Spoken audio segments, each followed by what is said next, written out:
35 minutos. Estamos en esta transmisión extraordinaria de RPP Noticias en radio, televisión y web con la ministra de Economía, María Antonieta Alba, y se nos quedó, ministra, la pregunta ya para entrar al plan ambicioso, calificado además por la BBC como el mayor plan económico de América Latina hasta el momento para mitigar el impacto de la crisis del coronavirus. Son términos de la BBC de Londres. Pero para salir del tema de las AFP, sí, poder ir a la explicación del gran plan, de este plan económico, el mayor plan económico, ¿podría caber una propuesta mixta? Es decir, porque, a ver, pongámonos, como bien hace usted, en ponerse en el lado de la gente, que es el lado correcto.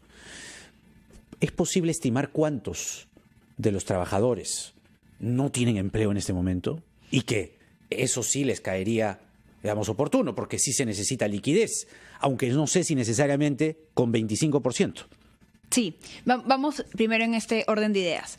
Primero, siempre lo hemos dicho, no es un momento recomendable para retirar fondos, pero entendemos que hay hogares que no pueden esperar la recuperación de los fondos. Entonces, ese fue nuestro primer parámetro. Hay hogares que en este momento sí requieren acceso a los fondos.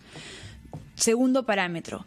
Queríamos que sea una medida acotada, porque como te expliqué antes, si es una medida masiva, significa que hay que salir a vender activos, con lo cual vamos a afectar el valor de los fondos y el valor de la pensión. De la jubilación de la gente a futuro. Exactamente, eso es muy importante porque esa es la mayor preocupación que tenemos, es el impacto en las personas. Ya, eso es el futuro, pero ahora hay gente que probablemente, no sé la estimación, no sé si las AFPs tienen ese dato, supongo que sí, que hay en este momento gente que realmente no tiene chamba.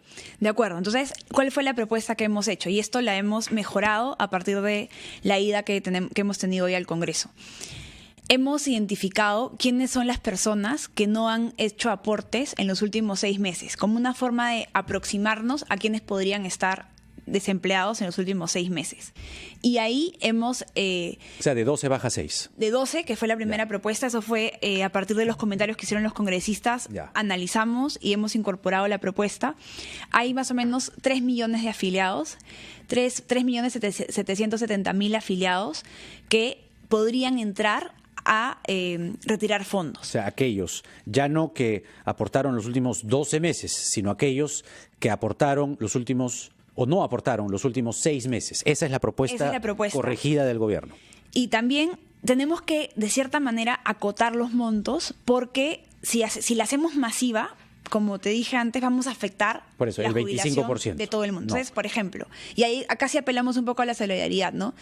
Una cosa es que yo tenga 100.000 soles y saque el 25% de 100.000 soles, y otra cosa es que yo tenga 1.000 soles y saque el 25% de esos 1.000 soles. Entonces, incluso eso nos parecía inequitativo. Entonces, ¿qué hemos dicho? Las personas que están dentro de este rango, que es decir, que en los últimos 6 meses no hicieron aportes, pueden sacar hasta 2.000 soles. ¿Qué hemos encontrado con eso? Que más de 1.400.000 peruanos van a poder sacar el 100% de sus fondos. Es decir, más de 1.400.000, su fondo es 2.000 soles. Nuestra propuesta permite que ellos saquen el 100%, no el 25%. Ya. Y esa es la forma como le hemos acotado, y el monto total de los retiros van a ser como de 4.200 millones de soles. Esto de acá no pone en riesgo todo el sistema y no pone en riesgo a las pensiones del resto de ciudadanos, que era lo que nos preocupaba. Entonces ha sido una medida acotada, una medida temporal en el contexto de esta crisis, que va a permitir que 1.400.000 personas saquen todos sus fondos, el 100%, hasta 2.000 soles. Ya. Vamos ahora al gran plan, al mayor plan que tienen ustedes en mente, pero tenemos una consulta de la gente, ¿no? A ver, vamos a darle pase a la gente para que nos haga sus consultas. El tema de la AFP creo que ya lo hemos tocado de manera abundante, siempre quedarán detalles, pero queremos entrar ahora al plan económico, al bono, a el dinero transferido a los municipios, que ahí también hay asuntos referidos a control, etcétera. Aló, buenas noches. Buenas noches, señor. ¿Qué tal? Desde Tumbes. Le está hablando de Tumbes. ¿Qué tal? Oliva González Malmaceda. Adelante. Sí, le habla de que a la señora ministra, buenas noches, con mucho respeto. me digno en hablar con usted por lo que yo vivo en el campo y vivo con mi papá, Néstor González, preciado. Él tiene 97 años de edad, todavía entra en su parcelita, pero él lleva la fruta al mercado y no le pagan, y yo ya no tengo que comer. Y quisiera, por favor, que no he sido beneficiada con el bono, ni tampoco mi papá con la pensión de 65, por lo cual estamos sufriendo en esta emergencia. Además de eso, tengo que comprarle su leche en chura a mi papá y no tengo para comprarle. Por eso quiero que usted me apoye, por favor. Yo ya tengo 65 años, tampoco me ha salido la pensión 65. En la municipalidad me pasean, vente mañana, vente pasado, no le dan a mi papá la pensión. Y quisiera, por favor, que usted me pueda apoyar en esta parte, porque ya no tengo de dónde sacar para poder tener sustento diario. Las canastas todavía no llegan. Ya estamos mañana miércoles, todavía no llegan las canastas familiares que el Estado, y gracias por el presidente que también nos está apoyando, pero estamos a la espera de esto, por favor, si me puede. Entendemos la situación, Oliva. Muchas gracias. La ministra te va a contestar. Escúchala, por favor. Oliva, nosotros somos absolutamente conscientes que las decisiones que hemos tomado con la cuarentena van a tener un impacto económico en las familias, en las empresas, pero para nosotros lo importante siempre ha sido tratar de contener el virus, porque puede, como hemos visto en otros países, traer como consecuencia muchas muertes. Y como siempre hemos dicho, de la economía nos vamos a recuperar, pero las muertes dejan vacíos muy grandes en nuestras familias, vacíos muy grandes en nuestros corazones. Hemos tratado de desplegar todos los esfuerzos para llegar a la mayor cantidad de personas. Además de este bono del MIDIS, que ha beneficiado a 2.7 millones de hogares, se ha ampliado un padrón para 700.000 hogares más, y también se ha dado recursos adicionales a los municipios, pero por lo que estoy entendiendo, todavía no ha llegado el municipio con las canastas. Lo que yo te pediría, Jaime, que tu equipo de producción pueda guardar los datos de Oliva para poder ayudarla en el contacto con el MIDIS o ver cuál es la forma más rápida de canalizar el apoyo. Sí, porque los beneficios para zonas rurales aún no están muy claros para la gente, ¿no?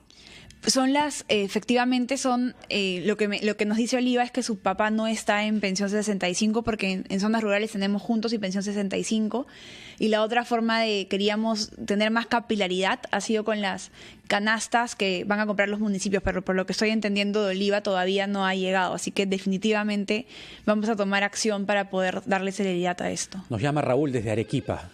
Raúl, buenas noches. Jaime, buenas noches. La ministra Alba te está escuchando. Noches.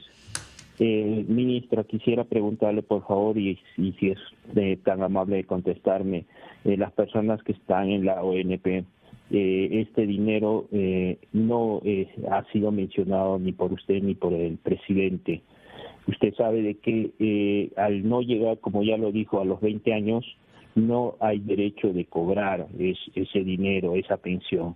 Y mucho peor, ya nadie nos va a contratar a las personas que ya están a un límite mayor de edad. Es mi primera pregunta. La segunda pregunta sería en el tema de las AFPs. Yo he constituido mi empresa hace 10 años porque nos despidieron y tuve la oportunidad de formar mi empresa. Durante estos 10 años yo no he aportado a lo que es la AFP, solamente he aportado a lo que es el seguro. Entonces, yo tendría el inconveniente por la ley de que me pueden hacer un juicio o pedirme que por qué no he aportado. No sería beneficiado en este tema de sacar ese dinero que está de lo anterior que he trabajado. Muy bien, Raúl, gracias por esa consulta, ministro. Raúl, por lo que entiendo, primero quiero explicarte el tema de la ONP y luego quiero explicarte el tema de la AFP. Nosotros hemos sacado la semana pasada una medida para que las personas que puedan, que estén trabajando y que estén contribuyendo a la AFP, suspendan durante 2 meses sus contribuciones. ¿Por qué no lo hicimos de esa manera en la ONP? Porque, como bien has dicho, si nosotros suspendemos las contribuciones de las personas que están en la ONP, podemos afectarles esta condición de los 20 años de contribución para acceder a la pensión. Entonces, en el tema de la ONP vamos a sacar otro instrumento, dado que afectaríamos a las personas si les suspendemos. Lo que vamos a hacer, estamos diseñando un instrumento para poder devolverles a través de un subsidio estos descuentos. Por el caso que nos cuentas, si entiendo bien, has tenido hace varios años aportes a la AFP. Con la medida que estaríamos sacando, sí sería factible que puedas retirar hasta 2.000 soles. De nuevo, también le voy a pedir al equipo de producción de Jaime que nos deje tus datos para que luego nos puedas dar tu DNI y poder comentarte cuáles exactamente las opciones que tienes respecto al retiro de las AFPs. Muy bien, muy bien. Los dos casos le vamos a proporcionar al equipo del Ministerio de Economía y Finanzas los datos para que se puedan trabajar directamente o de manera focalizada. Nos llama Rosa desde Moquegua con su consulta de la ministra de Economía. Rosa, adelante. Buenas noches, ministra. Le habla de acá de Moquegua. Como bien es cierto, en el departamento de Moquegua se dedica al sector minero. Entonces mi pregunta va. Se ha hablado de muchas de las personas vulnerables. En el sector minero hay un cierto porcentaje que no es muy vulnerable, pero sí hay contratos determinados para los trabajadores. ¿Qué quiere decir? De que los trabajadores solamente perciben si es que la empresa trabaja, si es que hacen su obra. Pero llegada la emergencia, los trabajadores dejaron de trabajar y solamente ahorita han percibido lo que les quedó la semana adentro. Entonces, ¿qué el Estado? Quisiera saber, ministra, el Estado, ¿cuál es lo que va a trabajar? ¿Qué se va a hacer con el sector minero? Es lo que estás diciendo. Con el sector minero. Muy bien. Y también mi otra pregunta sería, ministra, ¿cómo van a quedar esos trabajadores que solamente recibieron su semana adentro y ya no van a volver a cobrar más porque tienen un contrato determinado? Y otra pregunta sobre las AFPs, ministra, me gustaría que también vea por ese sector que usted ha dado de que solamente van a recibir los que no han trabajado solamente los 12 meses. Seis meses están proponiendo. 6 meses. Pero ¿qué hacemos con los proyectos determinados que solamente te van a pagar una semana, que como le estoy diciendo, una semana adentro y a la otra semana no vamos a poder cobrar y de ahí nosotros vamos a pasar a ser vulnerables y pobres? Muy bien, Rosa. A ver, vamos por partes para poder... había la pregunta del sector minero, concretamente, y las otras consultas, una de la AFP también. Sí, respecto al sector minero, lo que nosotros... Hay dos tipos de minas. Algunas minas que tienen campamentos que constituyen un aislamiento natural. Entonces ahí los trabajadores pueden estar confinados, y hay otros que no tienen campamento, donde ahí definitivamente no tenemos margen de acción porque efectivamente había que cumplir la cuarentena. Sobre el sector minero, otro tema importante es que no podemos sencillamente parar de un día para otro las minas, porque hay temas ambientales, por ejemplo, como el control de relaves. Entonces se ha hablado que algunas operaciones críticas se mantienen. Sobre el tema laboral, Rosa, ahí lo que salió en un decreto de urgencia es que, pero ahí sí tendríamos también pedir los datos para saber cuál es la realidad exacta de la empresa y de los contratos. Un poco la política del gobierno fue, en la medida de lo posible durante la cuarentena, las empresas con sus trabajadores tienen que ponerse de acuerdo en cómo se van a organizar en esta etapa. Y si no hay acuerdo, se va a una licencia con goce.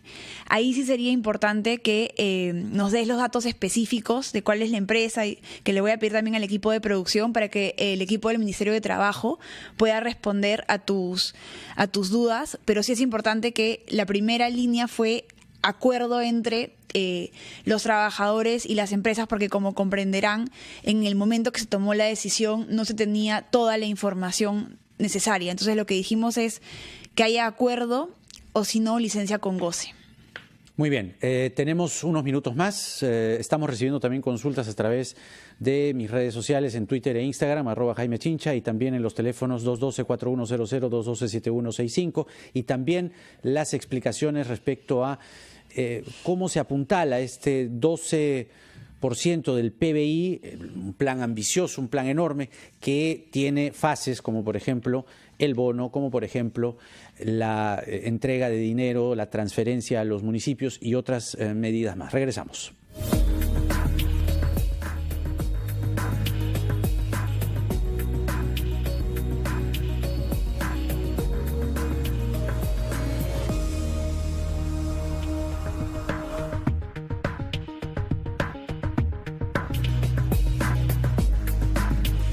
Son las 8:52, estamos en una entrevista con la ministra de Economía y Finanzas, María Antonieta Alba, quien también no solo responde nuestras preguntas, sino también las preguntas de nuestro público. Por ejemplo, José Torres en redes pregunta, en las redes también @RPP Noticias en Twitter, el 13 de abril que se levante la cuarentena, ¿se podrán retomar todas las actividades económicas o habrán restricciones, sobre todo con negocios que albergue gente como eventos o restaurantes? Ahí, a ver, lo que es muy importante es que el plan económico tiene que estar muy alineado con la estrategia sanitaria. Hemos tomado decisiones radicales, como el tema de la cuarentena, porque queremos contener el virus, porque al final del día, como siempre hemos dicho como gobierno, de la economía nos vamos a recuperar, pero perder vidas humanas, como estamos viendo situaciones dramáticas en otros países como Ecuador, no queremos estar en esta situación. Lo que sí creo, Jaime, es que la reanudación de la actividad económica va a tener que ser va a tener que ser gradual, pero con protocolos. O sea, no podemos asegurar que mañana se va a acabar el virus, ¿no? Eso tiene que ver un poco con la estrategia epidemiológica y cómo se va monitoreando el virus. Pero y eso sí me parece muy importante, que ya diferentes gremios están trabajando en sus protocolos para ver cómo va a ser al día siguiente que se levante la cuarentena. Pero, por ejemplo, los restaurantes creo que es uno de los sectores que más está siendo afectado y golpeado. Pensar en deliveries bien organizados, que además es el ejemplo de China. Una de las cosas que funcionaron en China es el delivery.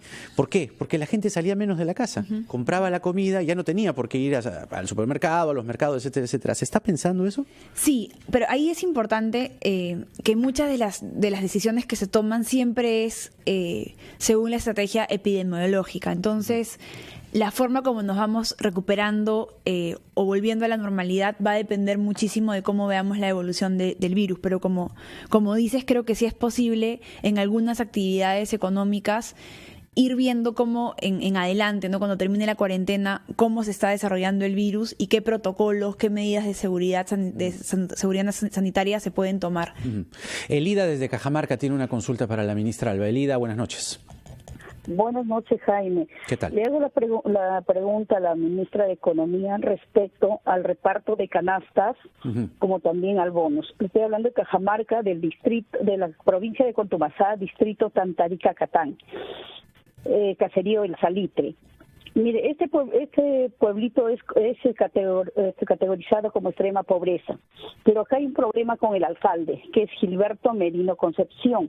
Este alcalde solo reparte todas las canastas y los bonos a los que han votado por él, y a los que no se ha votado por él los discrimina y no les da. ¿Cómo es eso? A ver, lo que usted está diciendo es gravísimo. Sí, él solamente, porque siempre esta alcaldía está que pasa de hermano en hermano, y siempre lo hacen así. Todos los que han votado por él les da la canasta, y los que no han votado por él o están dando alguna versión en contra de él, de lo que hace su mala gestión, no les reparte nada, absolutamente nada. Y ahora ya comentó, le tiene un secretario que él está haciendo la relación solamente de todos los que han votado por él. Yo quisiera, por favor, que se ponga un control estricto. Si es posible, el ejército, la policía, entregue las canastas o los bonos. ¿Cómo se llama este alcalde? Gilberto Merino Concepción, es del distrito Tantarica-Catán. Bueno, es muy grave eso. Ahora, la propuesta de nuestra oyente también va por el hecho de que si se está evaluando, no es directamente algo que tenga que ver con su sector, pero si se ha conversado que esto de los municipios, ¿no? El control concurrente, en fin, mire lo que está pasando. Gilberto Merino Concepción, en Cajamarca. Para tranquilidad de Elida, en el tema de los bonos, nosotros hemos diferenciado los niveles de gobierno que actúan. Entonces, en el tema de los bonos, este bono de 380 soles que se va a postergar 15 días más, o sea, se van a hacer 2 bonos de 380, el manejo del padrón está a cargo del MIDIS, con lo cual se garantiza objetividad a partir de, valga la redundancia, de variables objetivas de vulnerabilidad. Entonces, incluso también la ministra Ariela ha encontrado algunos espacios de mejora y va a hacer algunos espacios de mejora del padrón para incorporar gente, para retirar gente, ¿no? Respecto a las canastas, efectivamente vamos a publicar unos lineamientos y justamente uno de los proyectos que se ha discutido hoy en el Congreso es el del control concurrente. Vamos a pedir a la Contraloría que acompañe estos procesos y además, Elida, el alcalde posteriormente va a tener que rendir cuentas, va a tener que explicarle a la ciudadanía cómo compró los víveres, cómo los repartió. Entonces, acá apelemos, y muchas gracias por esto, apelemos al control de los ciudadanos, apelemos también al apoyo que nos va a dar la Contraloría. De todas maneras, voy a tomar nota del tema para canalizarlo. Ahora, justamente sobre el control concurrente, hoy en el Congreso, ¿qué se ha discutido? Porque había un punto de discusión, es decir, es cierto que se debe avanzar rápido, es una situación de emergencia, pero revisando el proyecto, se dice que para la emergencia solo se aplicará el control concurrente a manera de recomendación, es decir, no es un riesgo, miren nomás este caso, no es un riesgo eliminar el control posterior, que es el que sí permite denunciar. Acá esta figura de control concurrente lo viene aplicando la Contraloría con mucho éxito, pero estaba acotado a proyectos de inversión. Entonces se determinó, por ejemplo, cuando se hizo la reconstrucción, que se iba a aplicar el control concurrente. Entonces, lo que se quería para este caso de la emergencia es poder dar marco legal para que la Contraloría, muchas de las adquisiciones que se dan no necesariamente son proyectos de inversión, por el contrario, son kits para tomar los tests, son canastas, son camas o ventiladores para UCI. Entonces, lo que se ha discutido hoy es ese proyecto de ley para dar marco legal a la Contraloría para poder acompañarnos en este proceso. Dicho sea de paso, el Contralor ya está trabajando en esto, o sea, no está de brazos cruzados esperando a que salga el proyecto de ley. Entonces, eso es lo que se ha discutido hoy. Obviamente se le van a pasar recursos adicionales y una de las mensajes que yo hago en el Congreso es que así como no vamos a escatimar para contener el virus y para la reactivación económica, tampoco escatimaremos en darle a la Contraloría los recursos que sean técnicamente sustentados para que pueda acompañarnos y garantizar la transparencia y sobre todo la probidad de todos los funcionarios que están involucrados en estos gastos. Ministra, tenemos que ir a la pausa. Le pido solamente un bloque más, por favor, porque hay muchas preguntas. La gente está consultando y es lógico, es una situación de emergencia y esperan sus respuestas. Regresamos en minutos con la ministra de Economía, María Antonieta Alba. Le vamos a pedir 15 minutos más de su tiempo. Regresamos.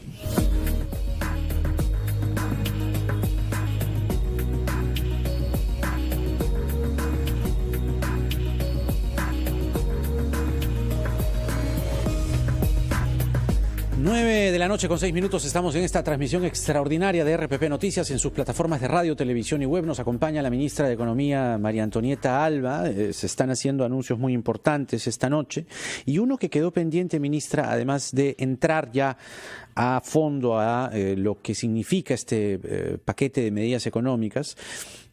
Los digamos, afiliados a la ONP, los pensionistas de la ONP, para ser exactos. ¿Se está evaluando, decía usted, un subsidio para los pensionistas de la ONP? ¿Esto cuándo debe estar listo?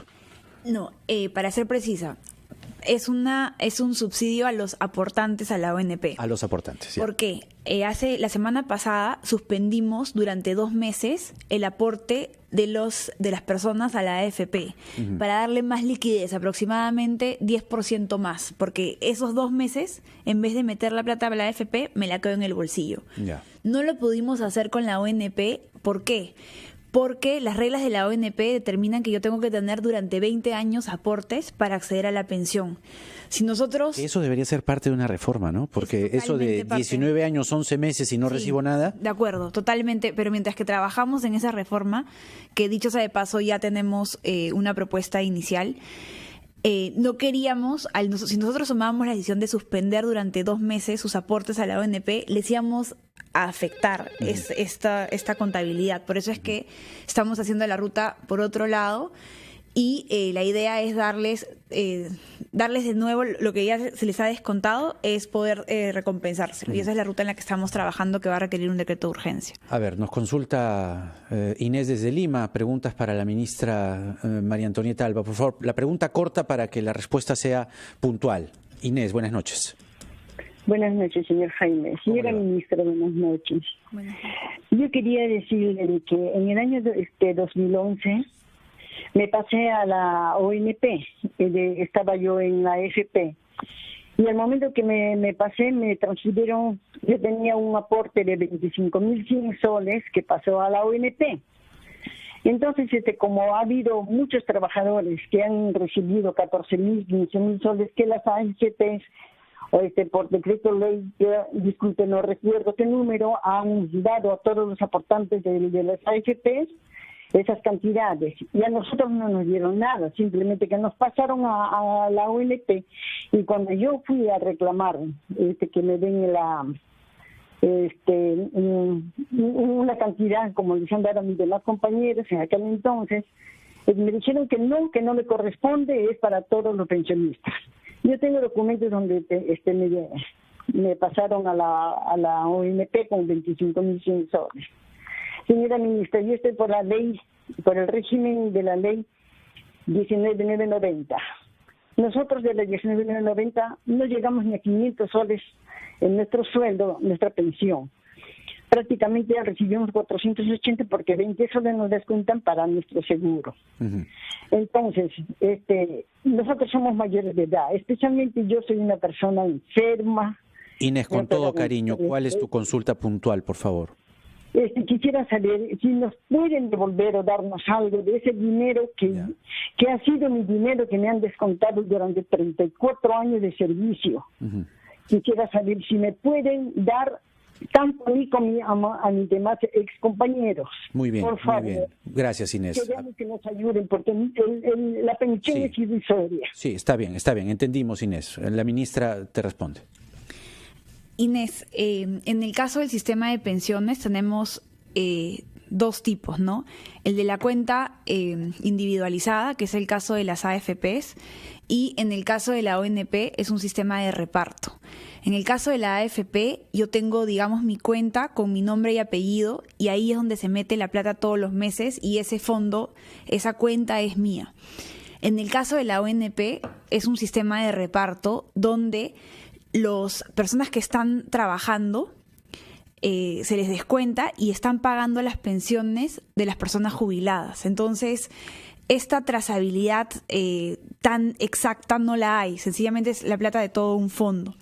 Las alternativas, y esas son alternativas que analizamos, el año pasado se tomó la decisión, entiendo que tú ya eres, Inés, pensionista de la 19.990, entiendo que tu nivel, efectivamente somos totalmente conscientes que el sistema no garantiza pensiones mínimas y todos los años se evalúa la posibilidad de subir el piso de las pensiones.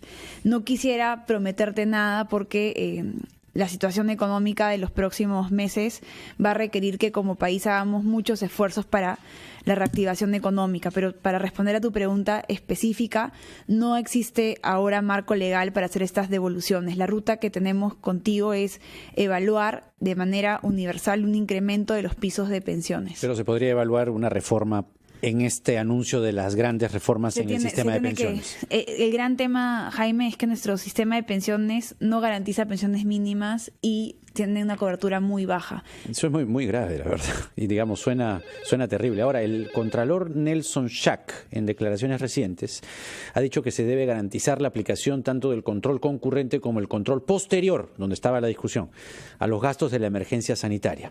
¿Cuál es su opinión? Nosotros estamos, y eso ha sido un pedido del propio presidente, estamos totalmente de acuerdo en que la Contraloría acompañe todo este proceso.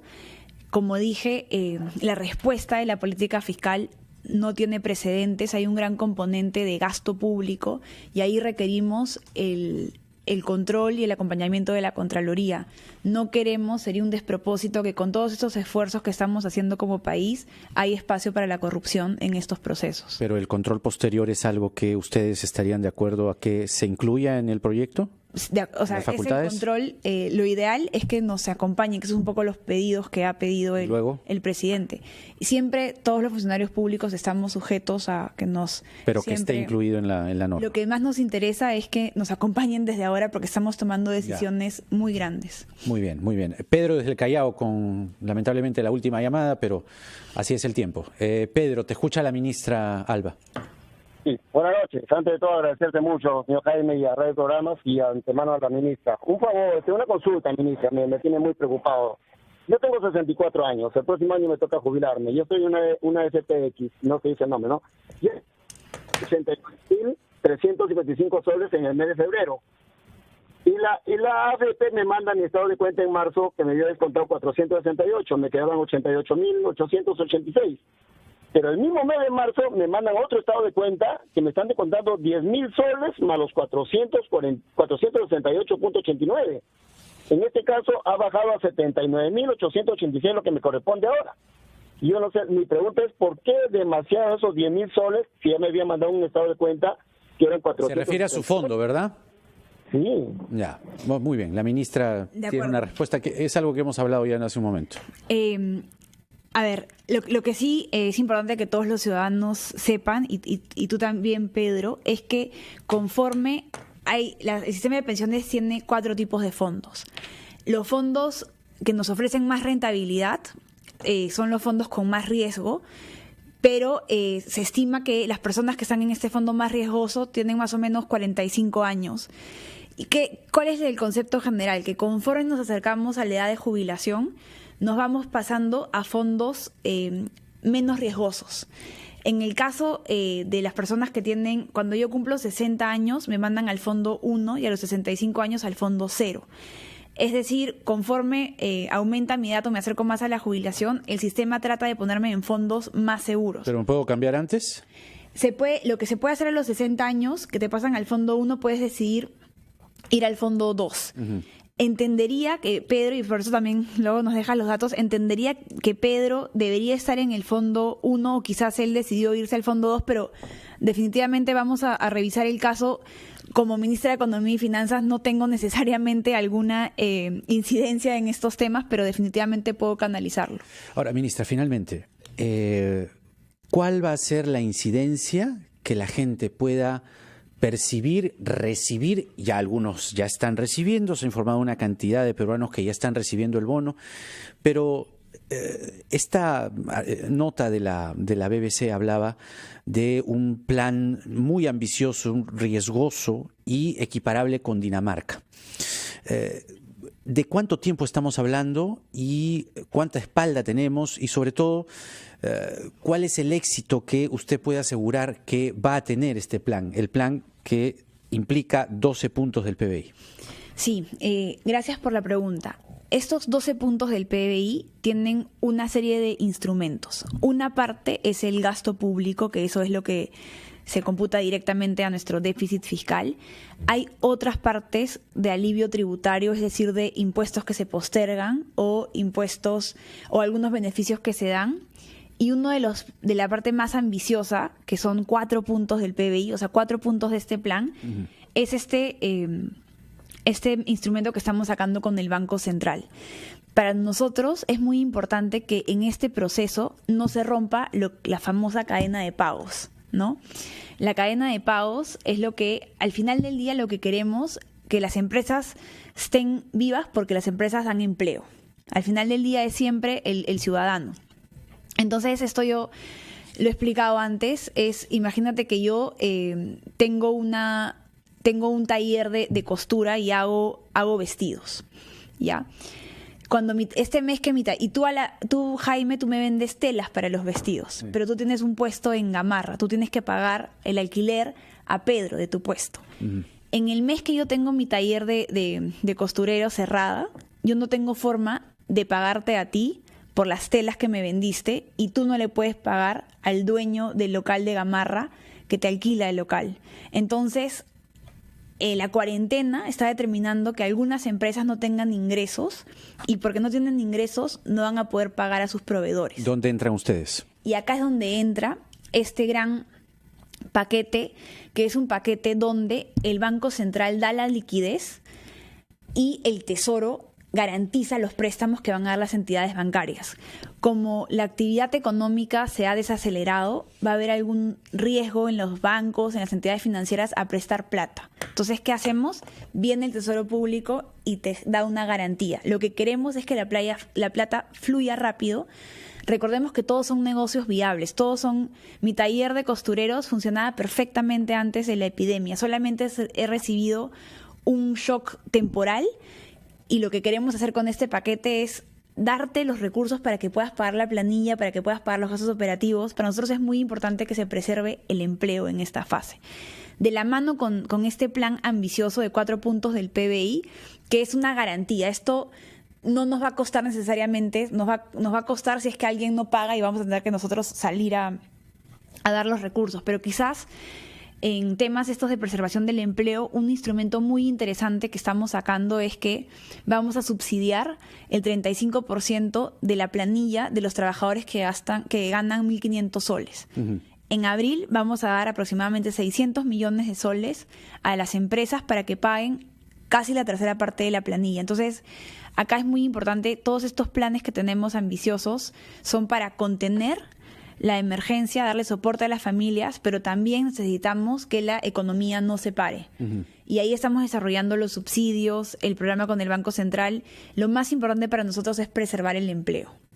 Muy bien, ministra. Siempre el tiempo va a quedar corto, pero le agradecemos mucho por esta entrevista y sobre todo haber respondido las consultas de nuestro público que está ciertamente, usted lo entenderá, muy ansioso por respuestas concretas y sobre todo escuchar también a la autoridad que le dé un norte, y creo que algo de eso hemos podido contribuir esta noche. Hasta una próxima oportunidad. Muchas gracias, Jaime. Te quiero agradecer la oportunidad para explicar los planes del gobierno, para también hablar con Oliva, con Raúl, con Rosa. Nos permite como servidores públicos entender mejor las preocupaciones. Lo que sí quiero transmitir es que nosotros estamos trabajando y no vamos a escatimar todos los esfuerzos que sean necesarios para contener el virus y para poder reactivar la economía. Y creo que la historia del Perú nos llena de optimismo, que siempre cuando hemos trabajado juntos hemos salido adelante. Muchas gracias. María Antonieta Alba, la ministra de Economía y Finanzas, con nosotros. Vamos a la pausa, son las